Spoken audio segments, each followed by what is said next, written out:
Para finales de la década de 1920, Chile se estaba recuperando poco a poco del impacto de la Primera Guerra Mundial.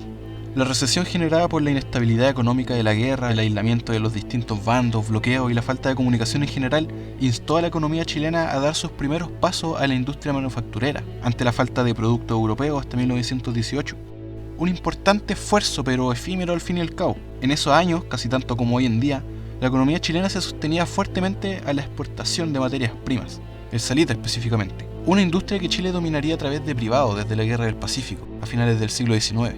Y la guerra en Europa frenaría en parte a la industria salitrera, aunque durante esos años su demanda nunca se detuvo, así que después de todo se logró recuperar, solamente para encontrarse compitiendo con el último desarrollo tecnológico, el salitre sintético.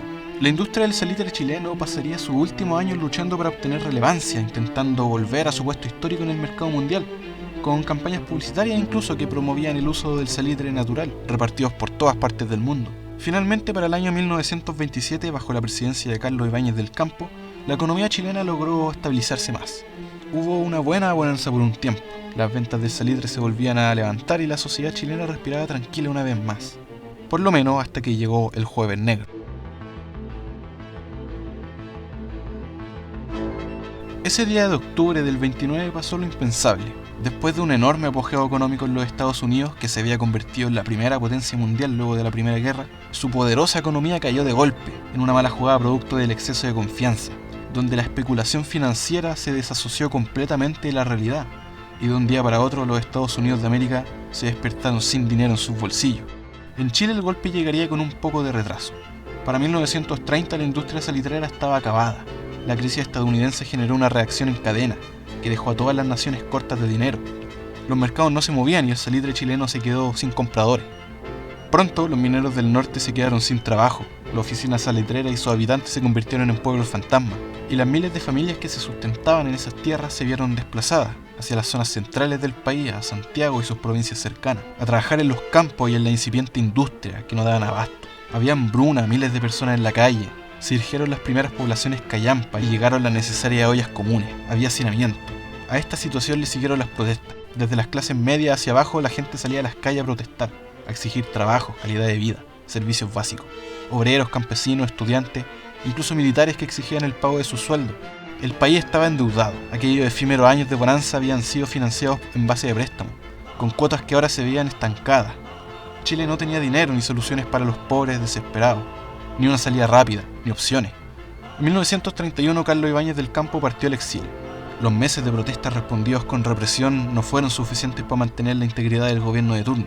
Así que el general solo resolvió tomar el primer ferrocarril a Mendoza, sumando un presidente más que partía al exilio en el emblemático recorrido. A esto le siguió un convulso periodo de intercambio de gobierno, con líderes que iban y venían, que duraban menos de un par de meses. Alessandria volvería a la moneda, pero vagamente se acercó a la estabilidad que Chile necesitaba. La hambruna y la pobreza se instalaron en su gobierno, que se caracterizó por gobernar con mano dura, sentado en un barril de pólvora social, como lo describen algunos autores.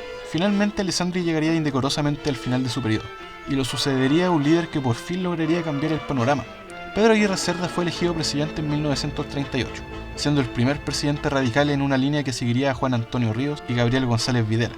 En 1939 fundaría la Corporación de Fomento de la Producción, y con esto inauguraría definitivamente el modelo a seguir por la economía nacional, el de industrialización por sustitución de importaciones, ISI.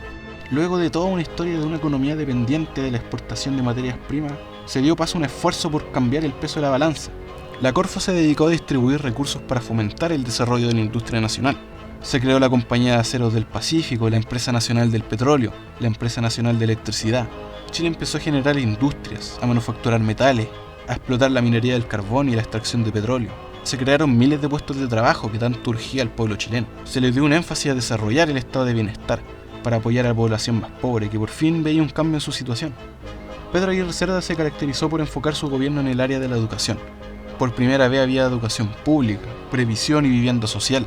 Había una inversión importante en la salud pública, jubilaciones y pensiones. Los gobiernos radicales continuarían con el esfuerzo para superar su rol monoexportador y su dependencia de la manufactura importada.